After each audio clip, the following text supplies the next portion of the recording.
Hey CalBears, welcome to this week's episode of the Berkeley Beat. Today we'll be covering UC Berkeley's involvement with the next NASA satellite, feedback from one of our own CalBears who ran in the Boston Marathon, and much more. I'm Gaby Avila. And I'm David Mai, and the Berkeley Beat starts now. As if it isn't hard enough to find parking in Berkeley, this week it was reported that another 10% of parking will be eliminated around the UC campus. The decrease in parking is a result of new building plans, such as the proposed Aquatic Center, the renovation of Lower Sproul, and a new Berkeley Art Museum. UC Berkeley Parking Director Seamus Wilmot reportedly said that while the school is looking to build more parking, even if they receive permission, it would be another 2 years until cars would be able to park there.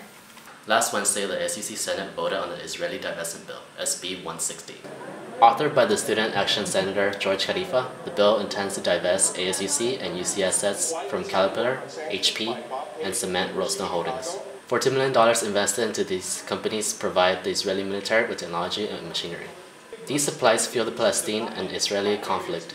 The meeting lasted for 10 hours, and the final decision was decided at 5:30 a.m. in favor of the bill. In other news, on Thursday, April 18th, peer advisors from the Berkeley Study Abroad office put on the Berkeley's Got Talent event. The show was a success as students came out to watch some of Cal's most talented bears showcase their unique abilities. The performers erupted onto the stage with innovative choreography and uncanny precision. The talent show was created to promote culture and studying abroad, with its diverse performance influenced by different countries. It highlights how international Cal is. This is not the typical American university. It's very international. You meet people from all over the world, and I think an event like this is indicative of, how international Cal is. Student organizations also provided the audience members with delicious native delicacies. NASA granted UC Berkeley $200 million to construct a satellite for the purpose of weather prediction. The satellite mission Ionic Spheric Connection Explorer, or ICON, will help collect data from ionized particles produced by our star's solar winds. Solar winds that manage to permeate the magnetic field may disrupt electro signals such as those from GPS devices. Information gathered may help improve performance and reliability of GPS. The satellite is scheduled to launch in 2017 and will orbit over 345 miles above the Earth.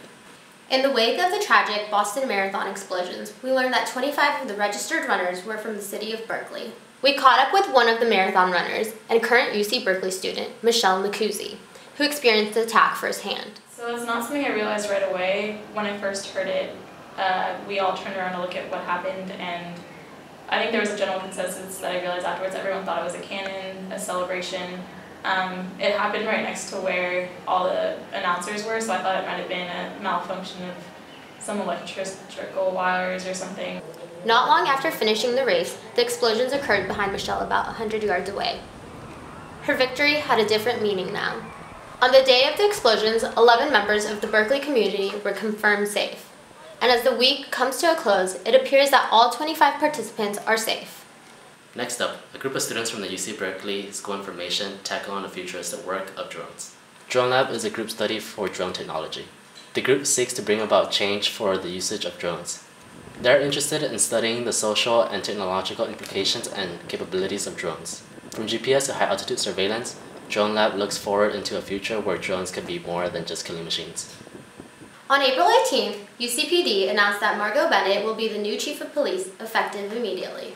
Bennett has worked with the UCPD for over a decade and has served as interim chief since late December. Bennett seeks to create relationships across campus by working closely with the faculty, students, and staff in order to encourage greater interaction with the police department.